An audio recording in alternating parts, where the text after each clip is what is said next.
விநாயகர் ஊர்வலத்தின் உண்மை கதை. ஒரு காலத்தில் ஒரு சிறிய கிராமத்தில் மக்கள் ஆண்டுதோறும் மிகுந்த பக்தியுடன் விநாயகர் சதுர்த்தி விழாவை கொண்டாடினர்.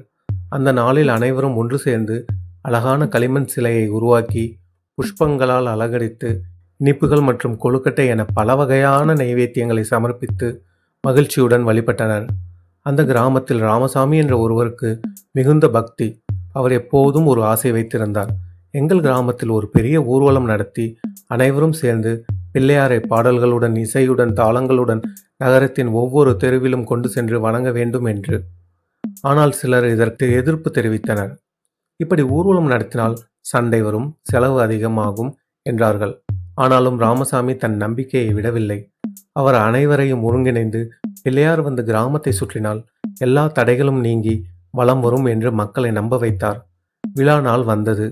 மக்கள் அனைவரும் இணைந்து பெரிய ஊர்வலத்துக்கு தயாரானார்கள். பிள்ளையாரை அழகான ரதத்தில் வைத்தனர். குழந்தைகள் மலர்கள் தூவினர். பெண்கள் கோலங்களால் வீதிகளை அலங்கரித்தனர். இசைக்குழுவும் நாதஸ்வரமும் முழங்க பிள்ளையார் புகழ் வாழ்க, விநாயகர் புகழ் வாழ்க என்று முழக்கம் எழுந்தது. அந்த ஊர்வலம் கிராமத்தின் ஒவ்வொரு தெருவையும் சுற்றியது. மக்கள் எங்கும் விளக்குகள் ஏற்றி பிள்ளையாரை வரவேற்றனர். அப்போது அற்புதமான ஒரு சம்பவம் நடந்தது. பல மாதங்களாக மழை வராமல் தவித்த கிராமத்தில் பிள்ளையாரின் ஊர்வலம் முடிந்தவுடன் வானம் இருண்டு பெரும் மழை பெய்தது.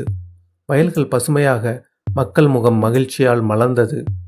அனைவரும் நம்பினர், இது பிள்ளையாரின் அருள். அவர் ஊர்வலம் வந்ததால்தான் தடைகள் நீங்கின, எங்கள் கிராமத்தில் வளமும் அமைதியும் ஏற்பட்டது என்று. அந்த நாளிலிருந்து அந்த கிராமத்தில் ஆண்டுதோறும் மிகுந்த சிறப்புடன் விநாயகர் ஊர்வலம் நடத்தும் பழக்கம் தொடங்கியது. இந்த கதை நமக்கு சொல்வது, விநாயகர் இருக்கும் இடத்தில் எப்போதும் தடைகள் நீங்கி மகிழ்ச்சியும் வளமும் வரும் என்பதே. அதனால்தான் இன்று வரை ஒவ்வொரு ஊரிலும் விநாயகர் ஊர்வலம் மிகுந்த உற்சாகத்துடன் நடத்தப்படுகின்றது.